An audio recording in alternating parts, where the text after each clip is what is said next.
संवाद उपनिषद श्रृंखला में आज का विषय शरीर का निर्माण भाग 2।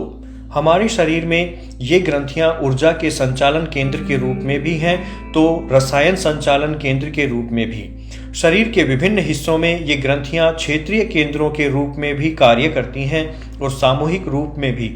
इन अंतःस्रावी ग्रंथियों को आधुनिक भाषा में एंडोक्राइन ग्लैंड्स कहते हैं। भारतीय शरीर विज्ञान में सप्त गुहा का सिद्धांत इनके कार्य क्षेत्र की जानकारी देता है और सूक्ष्म धरातल पर योग दर्शन के विभिन्न चक्र ऊर्जा ग्रंथियों से जुड़े दिखाई पड़ते हैं। प्राणवान पदार्थ को सत कहते हैं। चूंकि स्वयं प्राण में अन्य प्राण नहीं होता, अतः उसे असत कहते हैं। ऋषि शब्द गतिवाचक होने के कारण प्राण कहा जाता है। प्राणन अथवा गति एकार्थक है। ये ऋषि प्राण आगे के देव, असुर, गंधर्व आदि प्राणों में अवतरित होने से वे सब भी प्राण ही कहे जाते हैं। अतः वैदिक दर्शन प्राण और देव को पर्याय क्रम में मान्यता देता है। एक ही श्रेणी के ज्ञान विज्ञान में प्राण समूह को ऋषि कहते हैं। जो प्राण इस शरीर में कार्य करते हैं वे भी सप्त प्राण रूप में कार्य करते हैं। इसी सिद्धांत के अनुसार हमारे शरीर में 4 गुफाएं हैं। हर गुहा में सप्त प्राण 7 अवयवों में कार्य करते हैं। 3 युगल रूप में, 1 अकेला। युगल अवयव में एक पॉजिटिव और दूसरा नेगेटिव होता है, धनात्मक और ऋणात्मक। सबसे ऊपर सिर में शिरो गुहा में 2 कान, 2 आंखें, 2 नाक युगल रूप में तथा मुंह अकेला होता है। मुख्य प्राण इनको शक्ति देता है। इसकी प्रतिष्ठा ब्रह्मरंध्र में होती है, यही ज्ञान क्षेत्र है। दूसरी उरो गुहा में 2 हाथ, 2 फुफ्फुस, फेफड़े, 2 स्तन और 1 हृदय होता है। इनका केंद्र कंठ में होता है, पराक्रम का क्षेत्र है। तीसरी उदर गुहा में यकृत, प्लीहा, अमाशय, पक्वाशय, 2 वृक्क और 1 नाभि। इनका केंद्रभूत प्राण हृदय में रहता है। यह अन्न के ग्रहण और विभाजन की शक्ति का केंद्र है।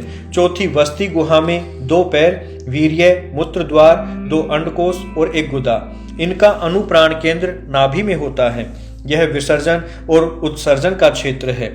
यह सब स्थूल शरीर का विवरण है। वास्तविकता यह है कि हमारे सभी नियंत्रण केंद्र ऊर्जा संचालित होते हैं सूक्ष्म स्तर पर। जो भी रसायन हमारी ग्रंथियों में बनते हैं और उनसे निकलते हैं, उनका नियंत्रण भी ऊर्जा क्षेत्र का अंग है। इस दृष्टि से हम विचार करें तो हमारे शरीर में विभिन्न चक्रों की अवधारणा और आधुनिक चिकित्सा विज्ञान की ग्रंथियों की अवधारणा समानांतर ही दिखाई पड़ती है। दोनों के ही कार्यों पर हमारे भावों का प्रभाव पड़ता है। दोनों के कार्य क्षेत्र भी एक ही हैं। अतः योग शास्त्र में चक्रों के माध्यम से ही अंतःस्रावी ग्रंथियों के संतुलन की बात कही गई है। यह स्थूल और सूक्ष्म का संगम रूप है। व्यक्ति अनेक धरातलों पर जीता है, शारीरिक, मानसिक, बौद्धिक और आत्मिक धरातलों पर जीता है। अतः रोग भी अलग अलग धरातलों पर प्रकट होते हैं, एक धरातल से दूसरे धरातल में आते जाते हैं, किंतु अभिव्यक्ति सभी रोगों की शरीर के माध्यम से ही होती है। पकड़ में केवल शरीर ही आता है। सभी रोगों को शरीर से संबंधित मान लेना भारी भूल होगी। व्यवहार में तो सभी धरातल एक दूसरे से जुड़े हुए भी हैं। अतः सभी प्रकार के रोग समय और परिस्थितियों के अनुरूप अपना स्वभाव और धरातल भी बदल सकते हैं। शरीर के असाध्य रोग मन, बुद्धि, आत्मा या अहम को भी प्रभावित करते हैं। दूसरी ओर मन, बुद्धि और आत्मा के रोग शरीर की ओर ही आते हैं। भय, चिंता, क्रोध, लोभ आदि वृत्तियां अनेक रोगों की कारक हैं। ये शरीर के गुण नहीं हैं, अपितु विकृति के कारण भी बनते हैं और बुढ़ापे को आमंत्रण भी देते हैं।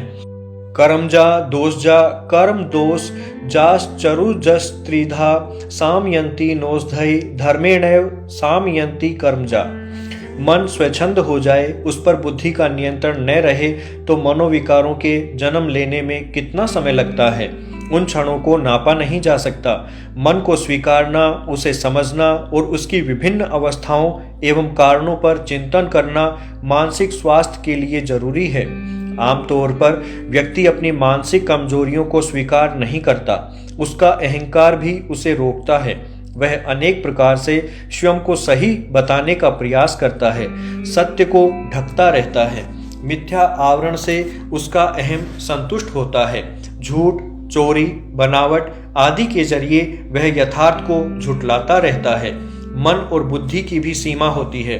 आत्मा असीम है। शुद्ध आत्मा का गुण है देखना, जानना, आनंद भाव।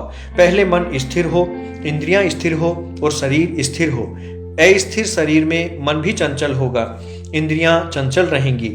मानसिक विकृति की शुरुआत मन की चंचलता से होती है।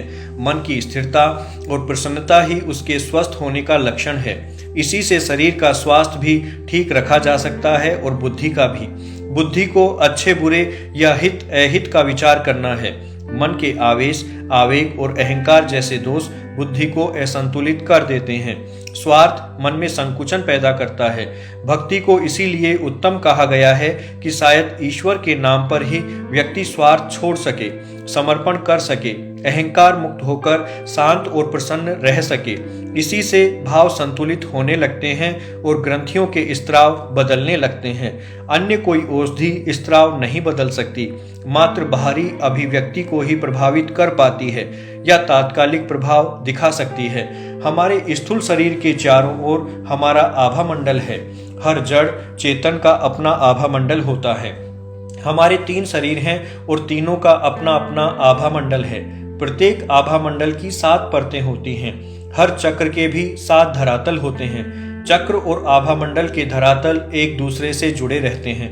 आभा मंडल अपने वातावरण से ऊर्जा लेता है और चक्रों के माध्यम से यह ऊर्जा परिवर्तित होकर शरीर में पहुंचती है। अंतःस्त्रावी ग्रंथियों के साथ ही चक्रों का केंद्र एक प्रधान स्नायुजाल से भी संबंध रखता है। चक्र का कार्य वातावरण से ऊर्जा ग्रहण करना, उसको अपने घटकों में विखंडित करना, उसको नाड़ियों में प्रवाहित करना और वहां से अंतःस्त्रावी ग्रंथियों तक पहुंचाना है। यहाँ से ही ऊर्जा रक्त में मिलकर शरीर का पोषण करती है। व्यक्ति के सामने जीने के 2 विकल्प हैं, भोगात्मक जीवन और योगात्मक जीवन। दोनों का ही आधार भावनात्मक धरातल से शुरू होता है। भावनात्मक रोग, जिनको उपाधि कहते हैं, वे ही आधि और व्याधि के हेतु हैं। सकारात्मक भाव योगात्मक जीवन के सूचक हैं और समाधि का मार्ग प्रशस्त करते हैं। दोनों ही स्थितियों में भावनात्मक भूमिका ही महत्वपूर्ण है। निरोग होने के लिए भी विचार शुद्धि पहली आवश्यकता है। राग, द्वेष, ईर्ष्या, लोभ, मोह आदि का परिष्कार आवश्यक है। इससे मानसिक शांति पैदा होती है, विकलता घटती है और रोग शांत होते हैं। हमारा ध्यान शरीर के स्थान पर पहले भावनाओं की ओर जाए, तभी आधि और व्याधि से हम मुक्त हो सकते हैं। उपाधि के रहते व्याधि की पूरी चिकित्सा संभव नहीं है।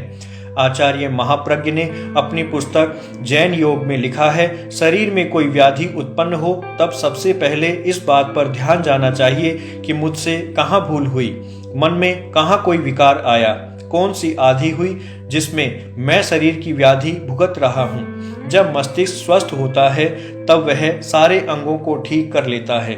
ज्ञानवाही और क्रियावाही स्नायु तंत्र को नियंत्रित कर लेता है। जब मन में विकृति आती है तब मस्तिष्क में तनाव पैदा होता है। पूरा शरीर तंत्र विकारग्रस्त हो जाता है। कार्य के साथ कारण का संबंध है। कार्य दृष्ट होता है, कारण अदृष्ट है। मानसिक विकारों की मूल हेतु है मन की मलिनता। राग द्वेष की ग्रंथि से मूर्छा का पसीना आता है जो मन को मलिन करता है। मन में बुरे विचार आते हैं, विकृतियां पैदा होती हैं। मूर्छा के घनीभूत होने पर चित्त मूढ़ हो जाता है, अर्थात ऊर्जा घनीभूत होकर मैटर पदार्थ में बदल जाती है। इस स्थिति का मूल कारण यह है कि हम प्रवाह में जीते हैं, बस जीते चले जाते हैं। हमारे पास समय नहीं होता कुछ क्षण रुककर विचार करने का। हम दुनिया भर की बातें कर सकते हैं, किंतु स्वयं के बारे में स्वयं से बात करने का समय नहीं होता।